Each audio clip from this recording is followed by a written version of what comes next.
56C क्या है? Second number के कैंडिडेट को रिकाउंटिंग का अधिकार होगा। सेकंड पर एक तो कांग्रेस रहेगी या बीजेपी रहेगी, और ये दोनों का एग्रीमेंट है। कांग्रेस ने 2 बार गड़बड़ी की, बीजेपी ने 2 बार गड़बड़ी की, अभी एग्रीमेंट खत्म हो गया। ये तारीख नोट करके रखना, अभी 2 साल तक नरेंद्र मोदी को टीवी पर दिखाएंगे, 2 साल बाद अभी पप्पू टीवी पर आ जाएगा 24 घंटे। एग्रीमेंट खत्म हो चुका है। और ये घटना भारत में हुई है। आसाम का डीआईजी वोट देने के लिए गया, बटन जिसकी दबाई दूसरा ही निकल आया। वो डीआईजी ने कहा अधिकारी को, अरे गड़बड़ी वाली मशीन है, मैंने एक दबाया दूसरा ही आया। तो अधिकारी ने कहा डीआईजी साहब एक काम करो ना, ये फॉर्म भर कर दो ना। तो डीआईजी था, खुद ने फॉर्म पढ़ लिया, अरे 6 महीने की सजा नहीं भरना है। डीआईजी डर रहा है तकरार करने के लिए, हम साधारण लोगों की कोई औकात है? ये लड़ाई बाबा साहब अम्बेडकर लड़ रहे थे SC ST OBC माइनॉरिटी की, और वही आदमी वोट का अधिकार 32 में लाया, 50 में लागू हुआ, 52 में पहला चुनाव हुआ, और 56 में वो आदमी हमसे छोड़कर चला गया। तो भारत में साथियों पोस्ट अम्बेडकराइट मूवमेंट शुरू हुआ। पोस्ट अम्बेडकराइट मूवमेंट का अर्थ होता है चमचा युग शुरू हुआ। जाति जाति में चमचे पैदा हुए, और वो चमचे चुनाव के दौरान अपनी जाति को मैनेज करते रहते हैं। जाति जाति में चमचे पैदा हुए। ऐसे 25-30 साल निकल गए बाबा साहब के बाद में, और फिर बाद में भारत में लड़ झगड़ने वाला, समाज को दिशा देने वाला एक नेतृत्व, एक लीडरशिप पैदा हुआ। उस व्यक्ति का नाम है मान्यवर काशीराम साहब, और उन्होंने 1978 में बामसेप बनाई। लेकिन बामसेप ये कर्मचारियों का संगठन है, लड़ झगड़ नहीं सकता, जिंदाबाद मुर्दाबाद नहीं कर सकता। इसलिए जिंदाबाद मुर्दाबाद करने के लिए, लड़ झगड़ने के लिए, भिड़ने के लिए काशीराम साहब ने 1981 में DS4 बनाया, और DS4 के द्वारा काशीराम साहब ने लड़ाई इस देश में शुरू की। और 1982 में काशीराम साहब ने नारा दिया, वोट हमारा राज तुम्हारा, नहीं चलेगा नहीं चलेगा। मशीन भारत में क्यों आई उसका इतिहास बता रहा।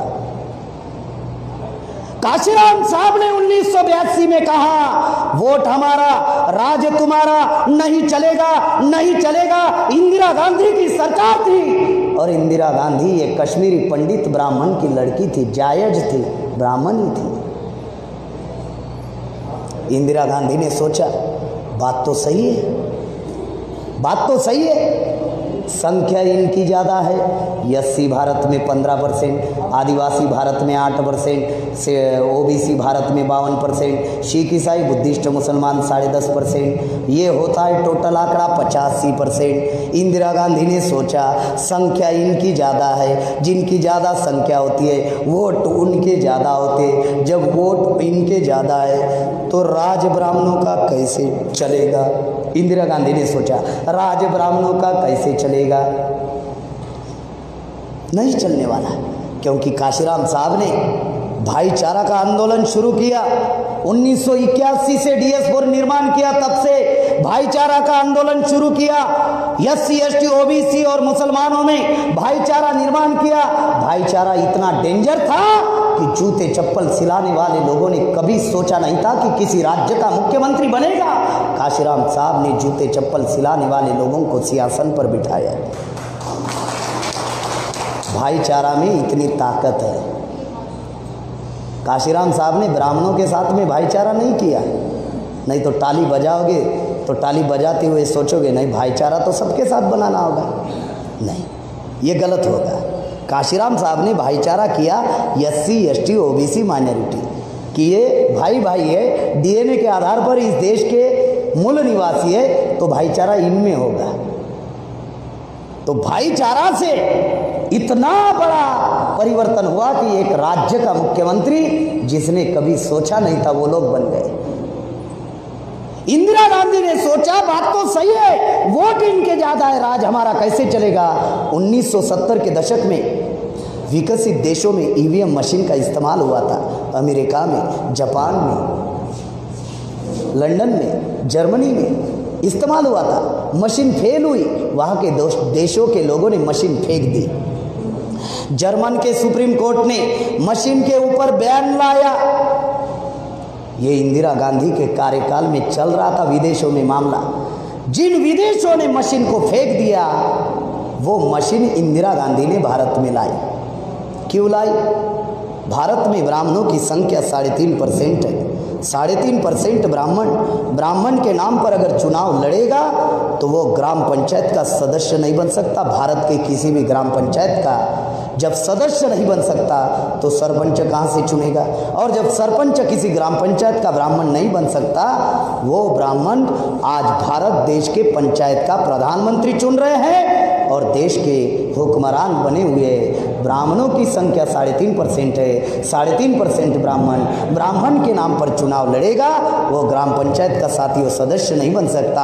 आज देश का हुक्मरान बना हुआ है। अगर हुक्मरान बना हुआ है तो ये मशीन की वजह से हुक्मरान बना हुआ है। और इंदिरा गांधी ने 1982 में मशीन लाई और अभिषेक मनु संघवी नाम के कांग्रेस के व्यक्ति ने मशीन सदन में चर्चा में रखी। यह अभिषेक मनु संघवी जाति से ब्राह्मण था, इसने मशीन चर्चा में रखी। पहला अनुमोदन अटल बिहारी वाजपेयी ने दिया जो बीजेपी से था, जो जाति से ब्राह्मण था, और दूसरा समर्थन कम्युनिस्ट के नेता सीताराम येचुरी ने दिया जो साउथ इंडिया का ब्राह्मण था। यानी कांग्रेस के ब्राह्मण ने मशीन लाई, बीजेपी के ब्राह्मण ने समर्थन दिया और कम्युनिस्ट के ब्राह्मण ने भी समर्थन दिया। और 2004 में मशीन सबसे पहले भारत में इस्तेमाल हुई। 2004 में सबसे पहले मशीन भारत में इस्तेमाल हुई। कांग्रेस ने गड़बड़ी कर चुनाव जीता। फिर 2009 में इस्तेमाल हुई, फिर भी कांग्रेस ने गड़बड़ी कर चुनाव जीता। अडवाणी कोमा में चले गए, अटल बिहारी वाजपेयी टेंशन में आ गए, सुब्रमण्यम स्वामी टेंशन में आ गए। क्यों टेंशन में आए? क्योंकि रथ यात्रा अडवाणी ने चलाई थी, बाबरी मस्जिद आरएसएस के लोगों ने गिराई थी।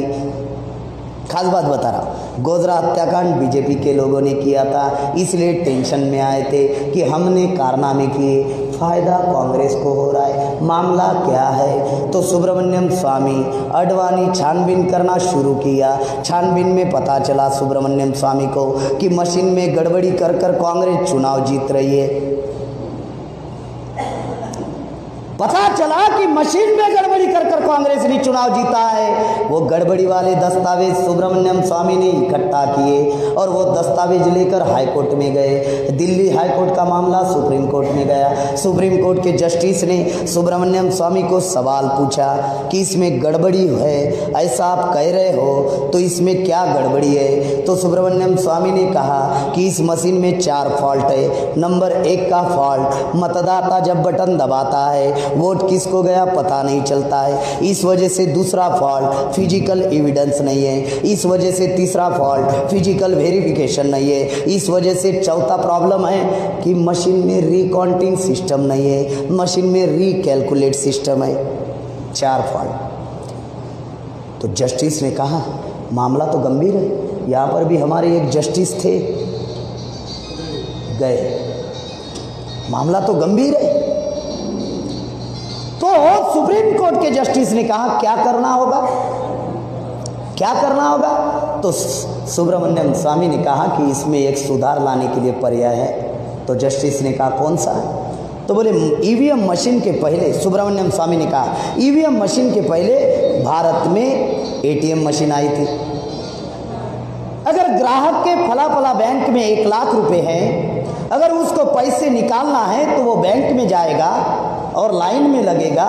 इतना समय लोगों के पास नहीं है, इसलिए ग्राहक एटीएम मशीन पर जाता है। एटीएम मशीन में जाने के बाद एटीएम डालता है। अगर उसको 10,000 निकालना है तो 10,000 टाइप करता है, और जब 10,000 टाइप करता है तो पैसे आते हैं, और पैसे आने के बाद में एक स्लिप आती है और वो स्लिप बताती है कि विड्रॉल 10,000, अवेलेबल बैलेंस 90,000।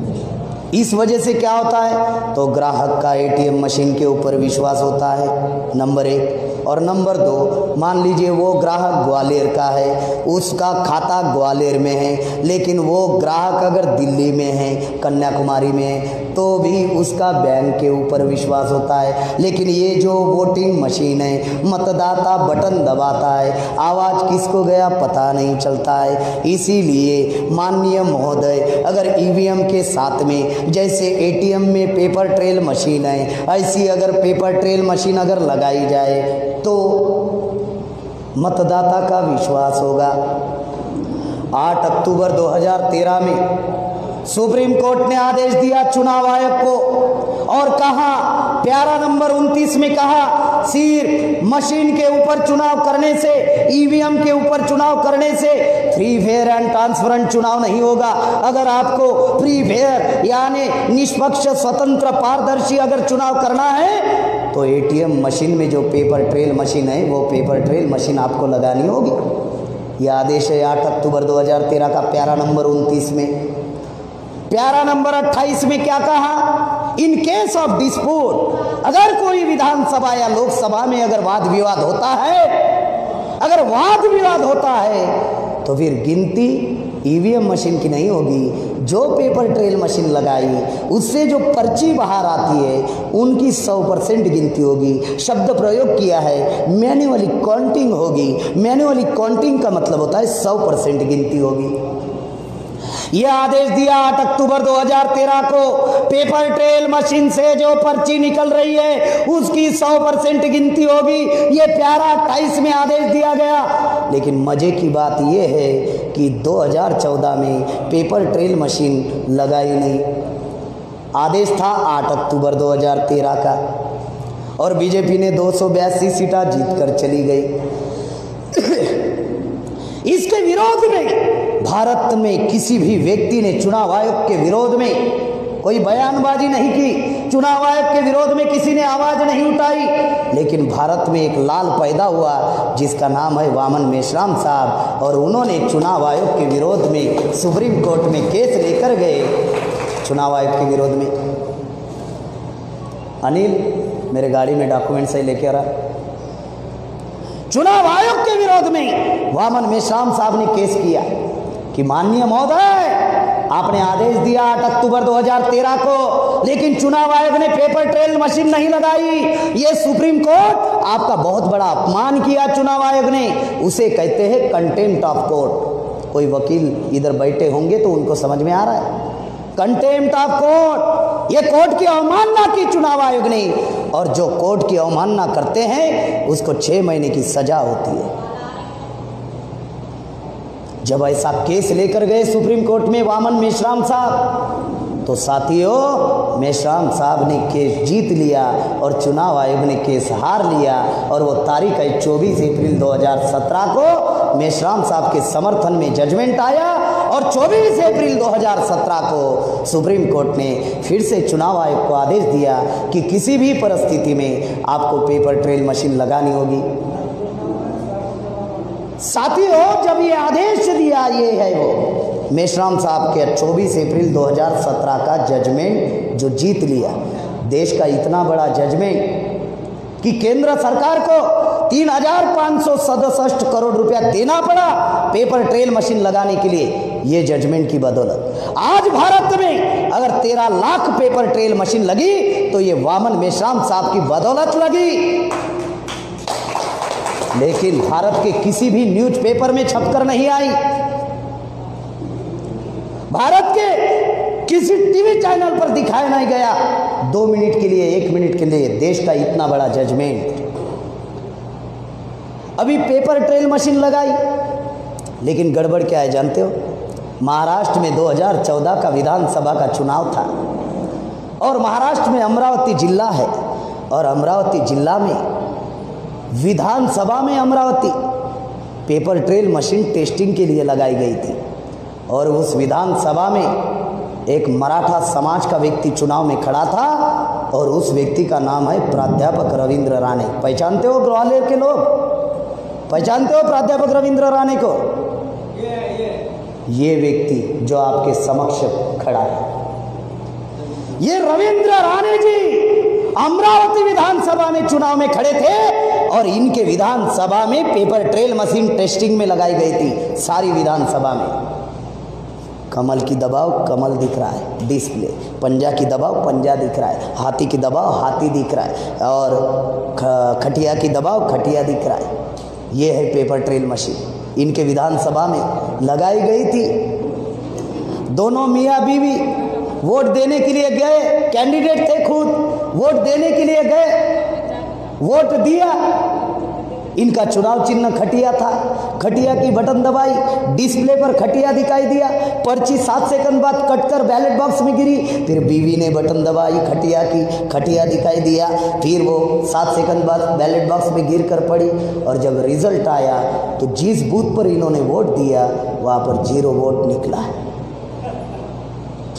हवा में नहीं बोल रहे, इन्होंने प्राध्यापक रविंद्र राणे जी ने मेश्राम साहब को टेलीफोन किया कि साहब मैं कैंडिडेट हूँ और हम मियाँ बीवी जिस बूथ पर वोट देने के लिए गए वो बूथ 0 बता रहा है।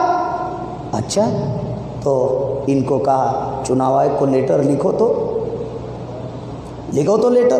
तो इन्होंने लेटर लिखा कि मैं कैंडिडेट हूँ, मेरा जिस बूथ पर वोट है वहाँ पर 0 वोट निकला, ये मेरे साथ धोखाधड़ी हुई, रिकाउंटिंग किया जाए। इन्होंने एप्लीकेशन दी तो चुनाव आयोग ने 3 रूल बताए। पहला रूल 56C, दूसरा 56D, तीसरा 49A में। ये बामसेप को समझने के लिए इनकी केस में समझ में आया, तो जनता को मालूम था क्या 56C, 56D, 49A में क्या है। जब हमारे ही पास जानकारी 2018 में हमारे पास जानकारी आई 56C, 56D, 49A में, तो जनता को मालूम था। इनके केस में हमको मालूम हुआ 56C, 56D, 49A में। अभी पेपर ट्रेल मशीन लगाई हुई है, ये है ईवीएम मशीन, ये है पेपर ट्रेल मशीन। अभी ईवीएम में आप बटन दबाते हो, कैंडिडेट का नाम होता है, चुनाव चिन्ह होता है, उसका फोटो भी होता है, बटन दबाते हो तो आपको पर्ची दिखाई देती है 7 सेकंड। कमल की दबाओगे कमल, पंजा की दबाओगे पंजा, हाथी की दबाओगे हाथी, साइकिल की दबाओगे साइकिल, झाड़ू की दबाओगे झाड़ू, खटिया की दबाओगे खटिया। अब दिखाई देता है, लेकिन चुनाव आयोग ने 3 रूल बनाए। सुप्रीम कोर्ट ने 8 अक्टूबर 2013 को कहा कि वाद विवाद में 100% गिनती पेपर ट्रेल मशीन की होगी, और कांग्रेस 21 विपक्षी दलों के साथ केस लेकर गई कि कम से कम 50 की भी करो। अबे 8 अक्टूबर 2013 को 100% गिनती का आदेश है और तुम 50% की मांग कर रहे हो। और सुप्रीम कोर्ट ने भी बदमाशी की। ये घोटाले में सुप्रीम कोर्ट भी शामिल है, बदमाशी की। और 8 अप्रैल 2019 को आदेश दिया सुप्रीम कोर्ट ने। क्या आदेश था जानते हो? एक विधानसभा की 5 बूथों की गिनती होगी। अब एक लोकसभा में 5-6 विधानसभा होते, 2-2.5 हजार बूथ होते एक लोकसभा में। एक लोकसभा में 2-2.5 हजार बूथ होते, 5-6 विधानसभा होते। अगर 5 विधानसभा अगर पकड़ते हैं तो 25 बूथों की गिनती, 6 पकड़ते तो 30 बूथों की गिनती। अगर 2.5 हजार बूथों में से ईमानदारी से अगर 30 बूथों की गिनती होगी तो भी चोरी पकड़ी जाएगी क्या? हमारी तरफ जमीन पर एक छोटा कीड़ा निकलता है जिसको बहुत पैर होते हैं, उसको कहते हैं गोगल गाय। गुजरात में राम जी की गाय कहते हैं, ग्वालियर में क्या कहते हैं मुझे पता नहीं। बहुत सारे पैर होते हैं, बिल्कुल छोटी सी होती है, लाल कलर की होती है, अलग अलग कलर की होती है। उसके 2-4 पैर टूट भी जाए तो भी वो चलती ही रहेगी। तो 25-30 बूथों की ईमानदारी से गिनती भी होगी तो भी चोरी पकड़ में आने वाली नहीं है। 56C क्या है? सेकंड नंबर के कैंडिडेट को रिकाउंटिंग का अधिकार होगा। सेकंड पर एक तो कांग्रेस रहेगी या बीजेपी रहेगी, और ये दोनों का एग्रीमेंट है। कांग्रेस ने 2 बार गड़बड़ी की, बीजेपी ने 2 बार गड़बड़ी की। अभी एग्रीमेंट खत्म हो गया। ये तारीख नोट करके रखना। अभी 2 साल तक नरेंद्र मोदी को टीवी पर दिखाएंगे, 2 साल बाद अभी पप्पू टीवी पर आ जाएगा 24 घंटे। एग्रीमेंट खत्म हो चुका है। शरीर हमारा है, टीवी आपका ब्रेन तैयार करेगी वोट किसको देना है। मुस्लिम भाइयों ने सतर्क रहना है इस बात को। 56C दूसरे नंबर के कैंडिडेट को रिकाउंटिंग का अधिकार, एक तो कांग्रेस या बीजेपी रहेगी, और वो एक दूसरे के विरोध में रिकाउंटिंग करने वाले नहीं है। 56D क्या है? बूथ पर जो पीठासीन अधिकारी होता है उसके मन के ऊपर छोड़ा। अगर बूथ पर वाद विवाद होगा तो एक ही बूथ की गिनती होगी 56D। और 49A में इतना डेंजर रूल बनाया साथियों कि मान लीजिए मतदाता वोट देने के लिए गया और किसी का चुनाव चिन्ह अगर घोड़ा है और उसने घोड़े की बटन दबाई और गधा निकल आया पर्ची में, घोड़ा दबाया गधा दिखाई दिया, तो मतदाता चिल्लाएगा, अरे मैंने घोड़े की बटन दबाई, ये गधा निकल आया, वो चिल्लाएगा। बूथ पर चिल्लाना अलाउ नहीं होता है, हाई अलर्ट होता है। तो वो पीठासीन अधिकारी कहेगा, इधर आ, क्यों चिल्ला रहे हो, क्या हुआ? तो वो कहेगा, अरे मैंने घोड़े की बटन दबाई, ये गधा निकल आया। गधा है, इधर आ, गधा है, इधर आ, ये फॉर्म भर कर दो। तो मतदाता पूछेगा, ये फॉर्म में क्या लिखा हुआ है? तो वो पीठासीन अधिकारी बताएगा, इसमें ये लिखा हुआ है कि अभी आपका टेस्ट वोट लिया जाएगा। कौन सा वोट? टेस्ट वोट आपका लिया जाएगा, फिर से आपको घोड़ा दबाना होगा। अगर गधा नहीं आया तो इसमें लिखा हुआ है 6 महीने की सजा होगी। मंजूर है? कोई तैयार होगा? कोई कहेगा मतदाता साला चुनाव जीतकर तो कोई चला जाएगा, लेकिन रिजल्ट आने के पहले तो मैं जेल में चला जाऊंगा। और ये घटना भारत में हुई है। आसाम का डीआईजी वोट देने के लिए गया, बटन जिसकी दबाई दूसरा ही निकल आया। वो डीआईजी ने कहा अधिकारी को, अरे गड़बड़ी वाली मशीन है, मैंने एक दबाया दूसरा ही आया। तो अधिकारी ने कहा, डीआईजी साहब एक काम करो ना, ये फॉर्म भर कर दो ना। तो डीआईजी था, खुद ने फॉर्म पढ़ लिया, अरे 6 महीने की सजा नहीं भरना है। डीआईजी डर रहा है तकरार करने के लिए, हम साधारण लोगों की कोई औकात है नहीं है। इसलिए साथियों, ये जो पेपर ट्रेल मशीन लगाई गई है, ये पेपर ट्रेल मशीन लगाने के बावजूद भी आज चोरी पकड़ी नहीं जा रही है। इसलिए नहीं जा रही है क्योंकि पेपर ट्रेल मशीन से जो कग्गत निकल रहा है उसकी 100% गिनती नहीं हो रही है। इस वजह से चोरी पकड़ी जा नहीं रही है। बाबा साहब अम्बेडकर ने लड़ झगड़ कर वोट का अधिकार लाया, लेकिन मशीन ने वोट का अधिकार खत्म कर दिया।